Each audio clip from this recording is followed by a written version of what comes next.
Good morning friends, कैसे हैं बात दोस्तों।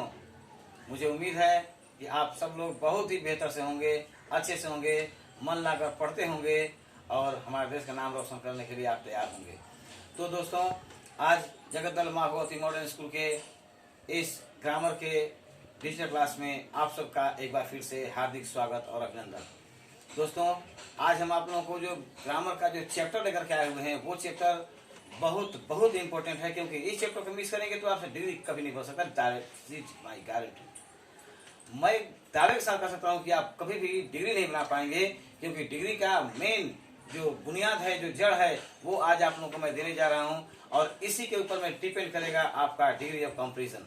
सो दोस्तों, बी केयरफुल और ध्यान दीजिए हमारे आज के एपिसोड दी एडजेक्टिव के ऊपर में, क्योंकि ये आपके लिए एक ऐसा रोमांचक क्लास में लेकर आया हूँ जिसको आप सुनेंगे, देखेंगे, समझेंगे और कुछ कॉपी जरूर लेकर बैठिए ताकि उसको नोट करते चलिए। और 100% मैं गारंटी देता हूँ कि आप लोग बिल्कुल 100% इसमें कंफर्म एकदम तैयार हो जाएंगे और फिर कभी आप लोगों को कोई समस्या इस व्याकरण में एडजेक्टिव चैप्टर से कोई समस्या नहीं आएगी।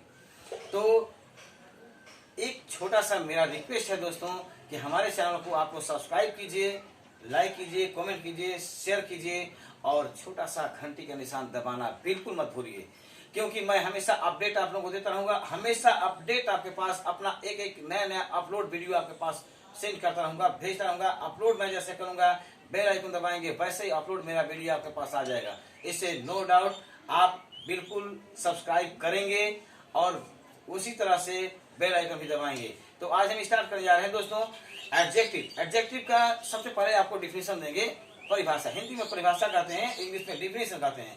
मैं तमाम अपने प्राइमरी स्तर से लेकर के हाई स्तर के सभी दोस्तों को आह्वान करता हूं, वेलकम करता हूं कि वे लोग आएं और हमारे चैनल पर आकर के देखें कि मैं क्या कर रहा हूं। आप लोगों के फ्यूचर के लिए मैं कितना बड़ा प्लान, कितना बड़ा योजना लेकर के आपके सामने आया हूं। तो आज हम स्टार्ट करते हैं कि व्हाट इज एडजेक्टिव, विशेषण किसे कहते हैं और विशेषण का परिभाषा इंग्लिश में डिफिनेशन क्या है। इसके बाद काइंड्स ऑफ डिफिनेशन में जाएंगे, उसके बाद में और काइंड्स ऑफ एडजेक्टिव के बाद में आपको हम लेकर के चलते हैं। उसके बाद एक एक टॉपिक के ऊपर में एक एक उसके परिभाषा का वो परिभाषित करेंगे। तो चलते हैं हम लोग एडजेक्टिव की परिभाषा की ओर। विशेषण, विशेषण दोस्तों, विशेषण का शाब्दिक अर्थ से जैसे कि पता चलता है कि विशेषण विशेष किसी भी संज्ञा और सर्वनाम की विशेषता को प्रकट करता है। यह विशेषण अर्थात किसी भी संज्ञा और सर्वनाम की जो विशेष विशेषता को प्रकट करता है। ओनली विशेषण यानी उसकी विशेषता बताता है, क्वालिटीज को बतलाता हो तो वो क्या कहलाएगा कि वो विशेषण कहलाता है। आप लोग को हिंदी में परिभाषा को मैंने यहाँ परिभाषित किया है दोस्तों, ध्यान देकर देखिएगा कि जो सब संज्ञा अथवा सर्वनाम की विशेषता को प्रकट करता हो तो उसे क्या कहेंगे, विशेषण कहेंगे। जैसे राम अच्छा लड़का है, तो राम एक लड़का है, ठीक है, लेकिन राम एक लड़का है, उस लड़के की विशेषता क्या है कि वो अच्छा है। तो इस तरह से अच्छा, बुरा, सुंदर, कुरूप, ये जितने शब्द होते हैं वे सब के सब क्या आते हैं, उससे क्वालिटीज पर निर्भर करते हैं कि वो संज्ञा और सर्वनाम की क्वालिटीज को बताता है, इसलिए क्या होता है, विशेषण कहलाता है। अब इंग्लिश में हम आते हैं, डिफिनेशन क्या होता है। An adjective is a word that qualifies a noun और प्रोनाउन। यहाँ भी सेम बात है। एक मेरी परिभाषा लिखने का मेन मकसद होता है दोस्तों कि अगर आप एक मेरा परिभाषा आप याद कर लेंगे और उसका शाब्दिक अर्थ आपके माइंड में होगा तो नो डाउट आप कभी भी बिल्कुल ही कोई भी हमारा परिभाषा को एक परिभाषा याद करेंगे, बाकी सारा परिभाषा ऑटोमेटिकली आपके माइंड में तैयार होकर जाएगा। तो आइए आपको शुरू करते हैं डिफिनेशन का। An adjective is a word that qualifies a noun और प्रोनाउन इज कॉल्ड क्या है, द एडजेक्टिव। अब एज फॉर एग्जाम्पल में गुड, बैड, ब्यूटीफुल, अगली, जेंटल, etc।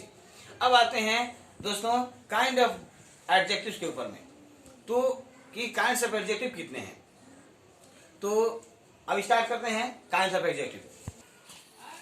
तो हम लोग अभी एडजेक्टिव का परिभाषा बताए थे, अब काइंड्स ऑफ एडजेक्टिव उसका प्रकार बताएंगे। कौन एडजेक्टिव का कौन कौन से भाग होते हैं और उनका क्या क्या विशेषता होती है।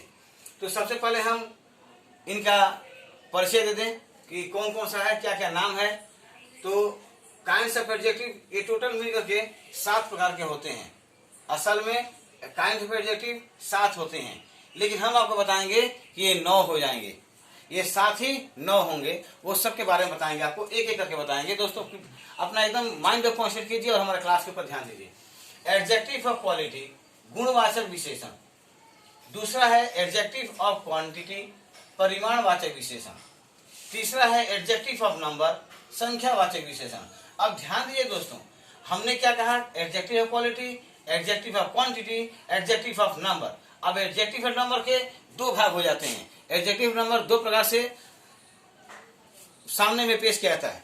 तो 2 प्रकार के इसके एडजेक्टिव नंबर कौन कौन से होते हैं? तो एडजेक्टिव ऑफ नंबर एक होता है डिफिनिट एडजेक्टिव ऑफ नंबर और दूसरा होता है इनडिफिनिट एडजेक्टिव ऑफ नंबर।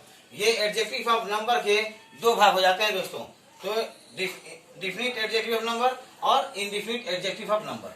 अब आते हैं चौथे में, डेमोन्स्ट्रेटिव एडजेक्टिव, संकेतवाचक विशेषण। आपको प्रोनाउन में ही मैं बताया था डेमोन्स्ट्रेटिव एडजेक्टिव के बारे में। इसके बाद 5 नंबर आता है इंटरोगेटिव एडजेक्टिव। तो इंटरोगेटिव एडजेक्टिव प्रोनाउन में ही बताए थे। डिस्ट्रीब्यूटिव एडजेक्टिव, विभाग सूचक विशेषण। ये विभाग सूचक विशेषण आपको हम प्रोनाउन में ही बताए थे डिस्ट्रीब्यूटिव प्रोनाउन के बारे में। और प्रॉपर एडजेक्टिव, व्यक्तिवाचक विशेषण।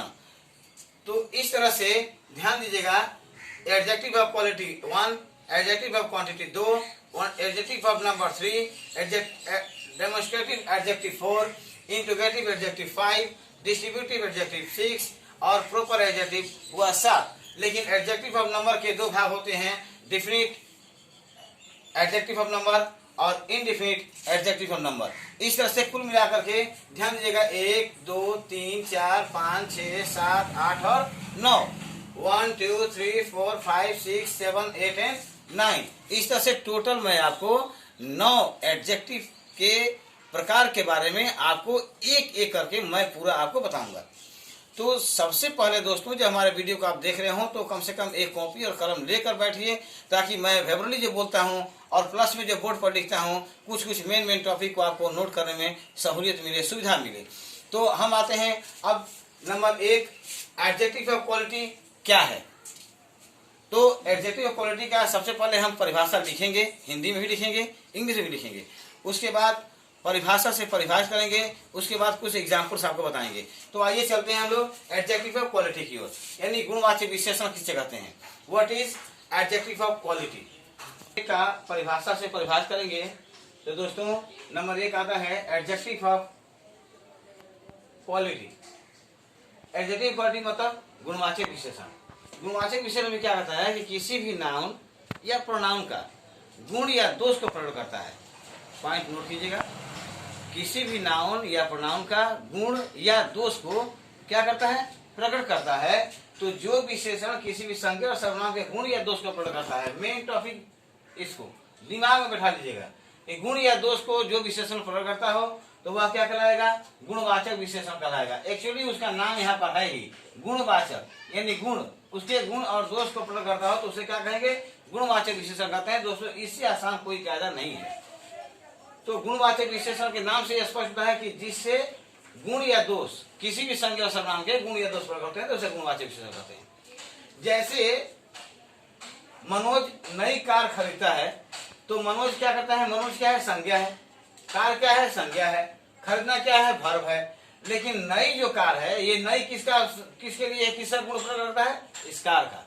मनोज जो कार खरीदा है वह कार क्या है? नई है। और ये नई सब किसके लिए, किसका गुण या दोष प्रकट कर रहा है? तो कार का। इसी प्रकार वह एक बूढ़ा आदमी है, तो वह एक आदमी है, ठीक है, लेकिन कैसा आदमी है? बूढ़ा आदमी है। तो यहाँ पर जो बूढ़ा जो शब्द लगा है, ये बूढ़ा जो है, ये बूढ़ा किसका विशेषता प्रकट कर रहा है? तो ये विशेषता प्रकट कर रहा है आदमी का, यानी कि वह आदमी जो है वो बूढ़ा आदमी है, तो वह एक बूढ़ा आदमी है। इसलिए यहाँ पर बूढ़ा क्या हो गया? इस संज्ञा का क्या हो गया? गुण हो गया। अब आते हैं डिफिनीशन इंग्लिश में। An adjective which qualifies the quality और quality of any noun and pronoun is called adjective of quality.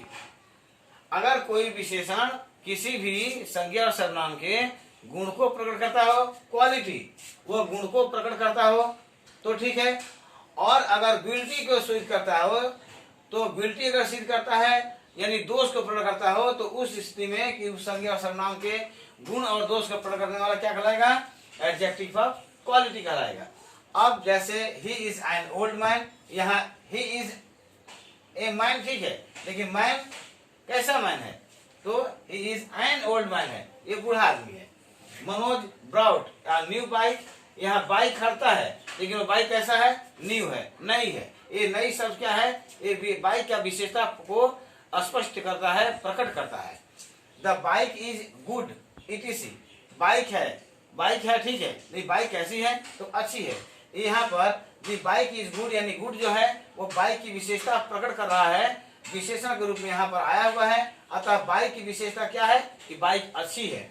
इस तरह से द बाइक इज गुड में ये गुड जो शब्द है वो क्या हुआ है? ये गुणवाचक विशेषण को धोता है, बतलाता है, इंगित करता है। अब आते हैं एडजेक्टिव ऑफ क्वांटिटी, परिमाणवाचक विशेषण किसे कहते हैं? कि वह विशेषण जो किसी भी संज्ञा और सर्वनाम के मुख्य रूप से माप तौल का बोध कराता हो। अब यहाँ माप तौल जो आ गया, ये माप तौल दो तरह के हो सकते हैं, एक तो निश्चित हो सकता है, एक अनिश्चित हो सकता है। जैसे वह 4 किलो दाल खरीदा, उसे थोड़ा पानी चाहिए, तो यहाँ पर दो तरह का माप तौल आ रहा है ना, आप समझ सकते हैं कि मैं क्या बोल रहा हूँ। तो यहाँ जो दो तरह के माप तौल आते हैं, इस तरह से अगर हम एडजेक्टिव ऑफ क्वांटिटी को अगर ध्यान देकर देखते हैं इसके परिभाषा के हिसाब से, तो यहाँ भी दो हो सकते हैं, डिफिनिट एडजेक्टिव ऑफ क्वांटिटी और indefinite adjective of quantity, adjective quantity ठीक है।